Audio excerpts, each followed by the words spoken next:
Welcome back to the True Crime Collection, where Jen and Brian are diving into the world's most chilling crimes. From unsolved mysteries to dark endeavors, they uncover the stories that will keep you hooked. This is the True Crime Collection.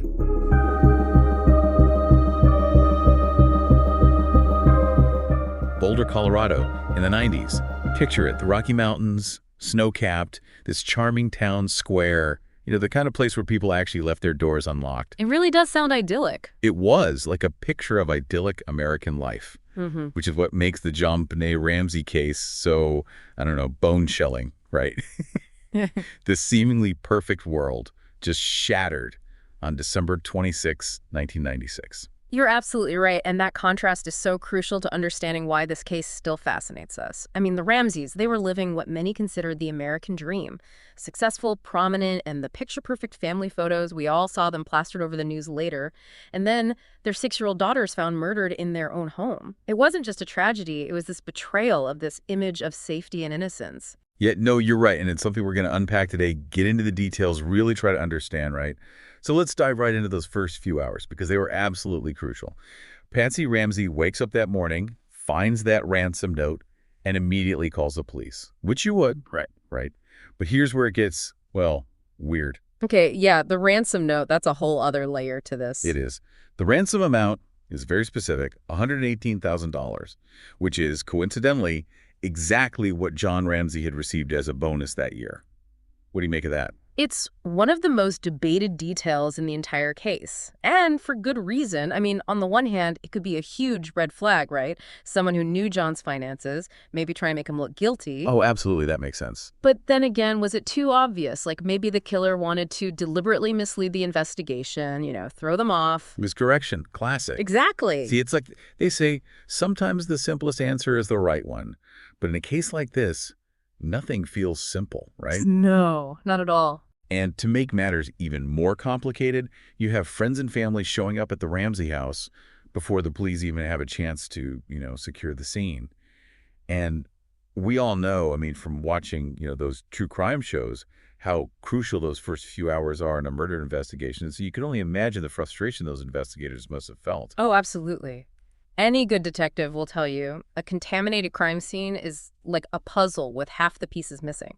It becomes that much harder to separate genuine clues from, accidental disturbances. Right, like, did this thing belong here? Or exactly. was it moved? Yeah. Such a mess. And it's not long before things take another tragic turn. While searching the house, John Ramsey, he's the one who finds JonBenét's body hidden in the basement. And not just in the basement, though, in a rarely used wine cellar. Oh, wow, I forgot about that detail. And if that wasn't unsettling enough, John Ramsey, he carried JonBenét's body upstairs. Oh, gosh, we'll get into that, I'm sure. Yeah, and put yourself in his shoes for a moment. You've just found your daughter brutally murdered, and you're in shock. It's a completely human reaction. Absolutely. But from a forensic standpoint, it further compromised the investigation. Just another layer to this case. Speaking of, we've talked about the ransom note, the chaotic scene at the house, but let's talk about JonBenét herself for a moment. She wasn't just a name in a headline. Right. She was a real little girl, 6 years old. And it's easy to get caught up in all the details, but we can't forget that a child lost her life. Absolutely. And the brutality of the murder itself just deepens the horror. Strangulation, a skull fracture, it suggests, a level of rage that's chilling. And then there's the murder weapon itself, a garrote. You don't just stumble across a garrote. No, you don't. Especially not one used in a crime. This was planned, it was deliberate, which, that tells us something about the killer, about their state of mind. So we've got this horrific crime scene, a ransom note that seems like it raises more questions than it answers, and a murder weapon that points to, like you said, premeditation. So where do we even begin to look for answers? The investigation really seemed to focus on two main theories. An intruder breaking into the house, or someone closer to home, maybe even within the Ramsey family itself. Let's start with the intruder theory. What evidence supports that angle? Well, the most obvious clue is that broken basement window, potentially the killer's point of entry. Then there's the unidentified male DNA that was found on JonBenét's body. This detail in particular led some investigators, like former Detective Lou Smith, to believe that an outsider was responsible. He was convinced the Ramseys were being framed, and this unknown DNA was his strongest piece of evidence. That makes sense. It's hard to argue with DNA evidence, right? But I have to admit, those ransom note details you mentioned earlier, especially being written on the Ramseys' own notepad, it always felt, I don't know, unsettling to me. And the language used, it felt almost too theatrical, too deliberate, you know what I mean? Which brings us to that other unthinkable possibility, a member of her own family. It's a very, very difficult subject to even broach, no doubt. But to really understand the full scope of the investigation, we have to address why this theory emerged in the first place. Right, and it's not just about the ransom note either, right? I mean, there was also suspicion surrounding Patsy Ramsey herself. The handwriting analysis, while not conclusive, did show similarities to Patsy's writing. Plus, there were those inconsistencies in her behavior after the murder that fueled speculation. It's those inconsistencies, those deviations from what people perceived as normal grieving behavior that often gets so heavily scrutinized in these cases. But we have to be careful about jumping to conclusions based solely on emotional responses or preconceived notions about how people should act in the face of such a tragedy. Because everyone grieves differently. And what seems strange to one person might make perfect sense to someone else. But we can't ignore the fact that the investigation did focus on the family, and specifically on Burke Ramsey, JonBenét's brother. And this is where, the case delves into incredibly sensitive territory, because despite years of intense public scrutiny, speculation, there is no concrete evidence directly linking Burke to the crime. However, certain details have kept this theory alive in the public imagination. Like that bowl of pineapple they found in the kitchen. Yeah. I mean, finding both JonBenét's stomach contents and Buck's fingerprints on it, that does seem to suggest a possible altercation, doesn't it? What do you make of that? It's a curious detail. However, without more context, it's impossible to know for sure what happened. Was it an innocent snack maybe they were sharing? Or was it something more? We don't have enough information to draw any definitive conclusions. It's like trying to solve a puzzle, but with half the pieces missing. And then there's that 911 call. After Patsy Ramsey thought she hung up the phone, there were these faint voices in the background, and some people think it implicates Burke's presence. It's just another one of those details that adds another layer of mystery to this whole thing. Absolutely. And the audio quality on the call wasn't great, so experts have debated the identities of those voices for years. It just goes to show how even the smallest details can take on such huge significance in a case like this. Oh, absolutely. And speaking of details taking on a life of their own, we have to address the media's role in all of this. The constant speculation, the endless rehashing of theories, it undoubtedly took a toll on the Ramsey family and, some people argue might have even hindered the investigation. But before we get into all of that, there were other suspects that the police looked into, weren't there? I mean, people outside of the family. You're right. The investigation went in a lot of different directions, and detectives explored numerous leads. One name that frequently comes up is Gary Oliva. Oliva, right. He was a registered sex offender, wasn't he? He was. And he had photos of JonBenét in his possession, if I remember correctly. It seems like a pretty big red flag. On the surface, absolutely. I mean, his criminal history, coupled with his obvious interest in JonBenét, made him a person of interest right away. And he even made some pretty disturbing comments about her, which only fueled the suspicion. But despite those unsettling connections, his DNA didn't match the samples they found at the crime scene. There just wasn't any solid evidence directly linking him to the murder. It's like every time investigators thought they were getting close to the truth, the trail would just go cold, which I imagine is incredibly frustrating. Oh, especially with a case this high profile. Every new lead, every new theory, it just fuels the media frenzy even more. Speaking of media frenzy, remember John Mark Carr? He was that school teacher back in 2006 who confessed to killing JonBenét. It seemed like a major breakthrough at the time. It did, and his confession, it was incredibly detailed. He even claimed to have been in love with JonBenét, which of course just added fuel to the media fire. Right, because that's the kind of detail that just grabs you. Exactly. And everyone was captivated. I mean, it felt like a major development in the case. But like so many other leads in this story, it turned out to be another dead end, didn't it? It did. As convincing as Carr's confession seemed at the time, it was ultimately deemed false. His DNA didn't match, there was no evidence he was even in Boulder at the time of the murder. It was a stark reminder that even in the age of DNA evidence and advanced forensics, the truth can be very elusive. It's a lot to process, even for us. And we're just, jiving into the details years later. So with all these twists and turns, all these seemingly promising leads that just turn into dead ends, where does that leave us? What are the biggest unanswered questions that still surround JonBenét's death? Well, that's the heart of it, isn't it? Even after all this time, so many questions remain unanswered. And one of the most perplexing is the question of sexual assault. The autopsy results were unfortunately inconclusive. There was evidence of trauma, but the exact nature and timing of those injuries remained a point of contention among the experts. So we're left with the possibility that JonBenet might have been sexually assaulted, which would, of course, add another layer of complexity to the killer's motive. Exactly. Was this a crime fueled by rage, a desire for control, or something else entirely? Without a definitive answer about the sexual assault, it's impossible to know for sure. It's a question that continues to haunt the case. And what about the staging itself? I mean, if we entertain the possibility that the crime scene was deliberately manipulated, who was trying to mislead investigators and why? It's the million-dollar question, isn't it? Was it an attempt to protect someone? Or to throw the police off the scent of the real killer, maybe to make the crime appear to be something it wasn't?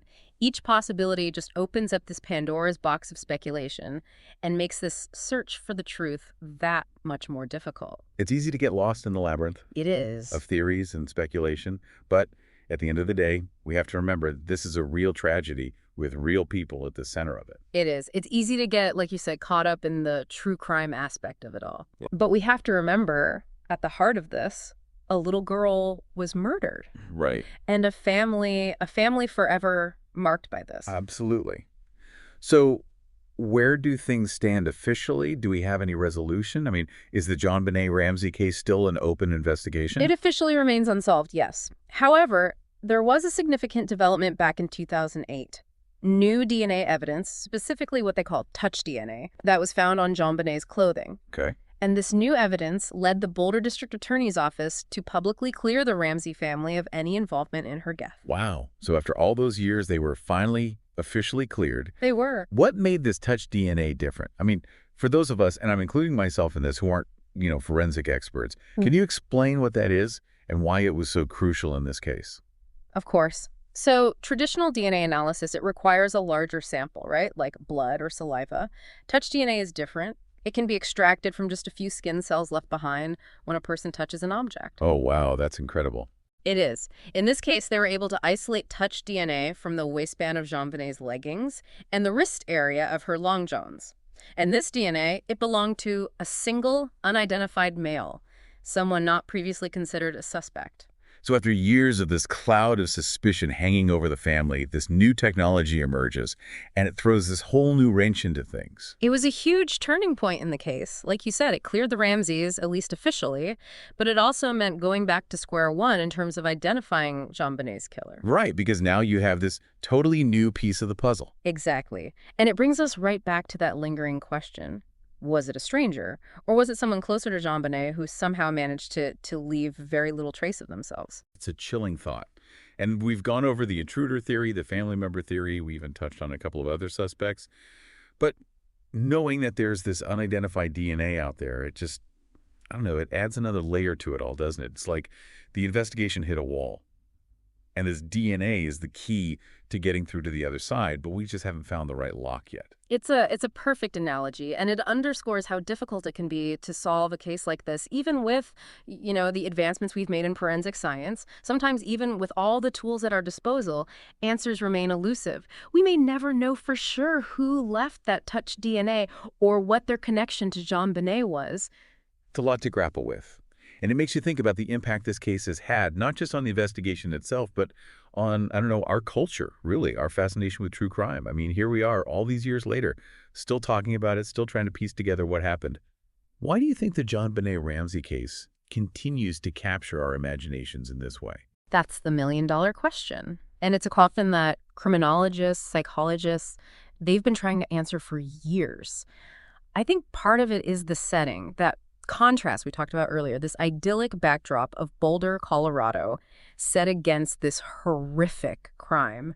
It's almost Shakespearean. It is. The idea that such darkness could penetrate a place that seemed so perfect. It's like, it's like something out of a nightmare, right? Where you Yes. think you're safe, you think nothing bad could ever happen in a place like that, and then suddenly that illusion is shattered. Exactly. And then there's, of course, the victim herself. JonBenét was a child, and not just any child, a beauty queen. And her image, it was everywhere, which unfortunately, fed into the media frenzy and created this almost mythical aura around her.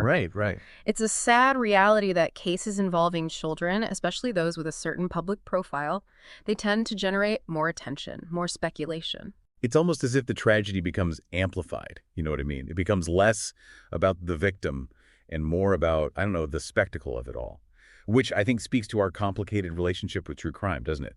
On the one hand, there's this desire for justice, this need to understand the darkness, but then there's also this element of, and maybe this is a bit crass to say, but entertainment, this need to, I don't know, dissect the details, to come up with our own theories, to solve the puzzle.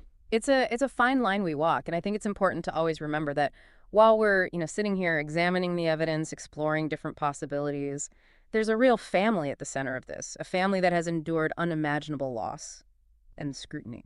You're absolutely right. And it reminds us that even though the case remains officially unsolved, the impact of JonBenét's death on her family and on us is undeniable. It forces us to confront some uncomfortable truths, I think, about our own fascination with true crime and the ways in which media attention can shape how we perceive these events. Couldn't have said it better myself. It's a reminder that we have to approach these cases with sensitivity. Remember the human cost. And never lose sight of the fact that behind the headlines, behind all the theories, there are real lives that have been forever changed by these events. And for those of us who weren't directly affected, I think it's a reminder that even in the seemingly safest corners of the world, darkness can lurk. It makes you think, doesn't it? About the illusions of safety that we cling to and, honestly, the fragility of life. It does. It really does. And it compels us to ask ourselves these really difficult questions about the world we live in, about the nature of good and evil, about, the enduring power of unanswered questions. It's a lot to unpack, emotionally, intellectually, all of it. But before we wrap up, I want to circle back to something you said earlier about the advancements in forensic science. If this case were to be revisited today, with all the technology we have at our disposal now, do you think we would be any closer to finding those answers? I mean, could today's technology crack the code of a case like this? It's a fascinating question. It really is. It makes you wonder, right? It does, with all the advancements we have now. Yeah, like would it be any different today Exactly. with all, the DNA and everything? Well, there's certainly a lot of reason to think so, right? Yeah. I mean, look at the advancements we've made in DNA analysis, just even in the last decade. You've got things like genetic genealogy, which has been used to solve cold cases by tracing familial ties through DNA databases. We've got more tools now than ever before. So there's hope There's always hope. that maybe with these new techniques, we could finally identify that unknown male DNA from the touched DNA evidence. It's possible. Yeah. It is possible. Okay. But we also, Right. Got to be realistic. we have to be realistic about the limitations, right? Really. Even with the best technology, there's no guarantee that you're going to find a match in these databases, especially if this person's DNA isn't in any of them. Right. And even if we do find a match, it's just one piece of the puzzle, right? Right. It doesn't necessarily tell us why. It doesn't explain the motive or the staging. He doesn't answer all the questions. All those unanswered questions. Exactly. It's so frustrating. And I think that's the thing about this case that makes it so compelling, yet so frustrating at the same time. We have forensic evidence, we have theories, but we don't have that one definitive answer. We don't. And it's that lack of closure that, that nagging feeling that we may never know the full truth. Right. And I think that's what keeps people coming back to this case, even after all these years. It's true. It's like, even after all these years, the JonBenét Ramsey case, it still has this hold on everyone, on our collective imagination. What is it about this case, do you think? Oh, I've thought about that a lot. I think Yeah.